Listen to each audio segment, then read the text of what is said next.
Hello friends, this is Annette of AnnetteLeonard.com, back again with another moment for chronic wellness. And today we are talking about dermatomyositis, one of the inflammatory myopathies during this May Myositis Awareness Month. So dermatomyositis, as the name kind of hints at, has some skin presentations. So the primary way that people first become aware that they have dermatomyositis is that it is accompanied usually by a dramatic rash. This rash can show up a number of different places or all of them, most typically on the eyelids, front of the face, upper back, chest, elbows, knuckles, knees. And the rash is often kind of purplish, can be pretty uncomfortable is my understanding, can sometimes have calcinosis, kind of a calcified set of white bumps that also accompanies it.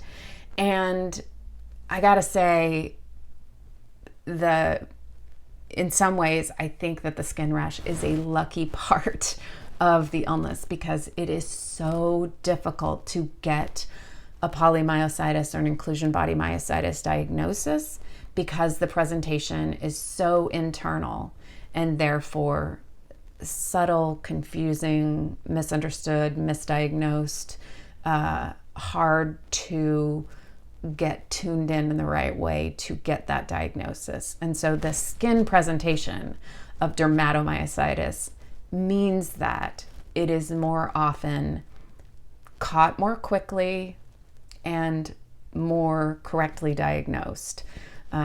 So while it is an unlucky diagnosis, it is fortunate in that it is identifiable because of its skin presentation. It's typical for the muscle weakness to come on after the rash, although it doesn't have to be that way. And the muscle weakness in dermatomyositis is caused by vasculitis. So inflammation of blood vessels causes the muscles surrounding those blood vessels to become weakened. And it's most often experienced first in the core or toward the trunk. So large muscle groups like your shoulders and your upper back, your quads, tend to be affected first, and it tends to be symmetrical.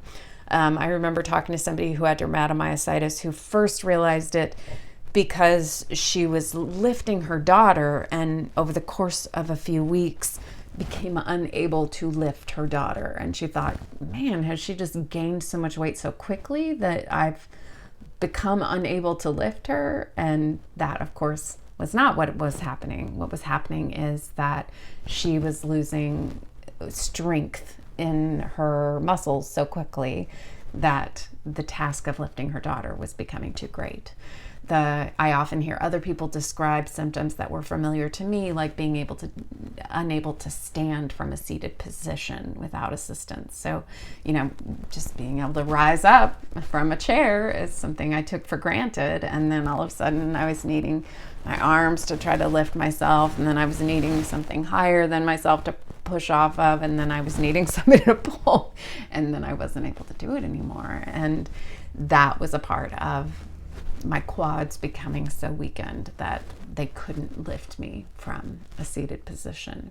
So these are some of the hallmarks, and some of it is progressive and permanent. What's true is that we do not have a cure for any of the myositises, any of the inflammatory myopathies. And dermatomyositis and polymyositis are classic autoimmune diseases in that they are relapsing, remitting.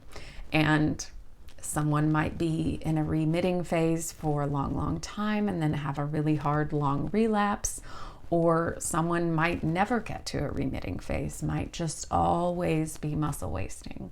So there's an incredible amount of variability within each person's experience of the disease. And while I see a rheumatologist for my disease, and that is quite typical.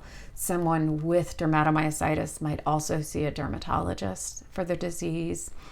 Because of our nerve and muscle conduction in our illnesses, we often also see neurologists. Because of the lung involvement and sometimes heart involvement, pulmonologists and cardiologists might also be on the list of specialists that we see for our disease management. So that's a little bit about dermatomyositis, and there is also a juvenile form that can start early in life, whereas dermatomyositis usually starts 40s and beyond, although it can start at any stage, at any age in life. All right, that's today's update. And of course, I want to know from you about your experiences, about your questions, about whether or not you know anybody with an inflammatory myopathy. And if you haven't already, please subscribe. Thank you for your time and attention. Until we're together again, be well.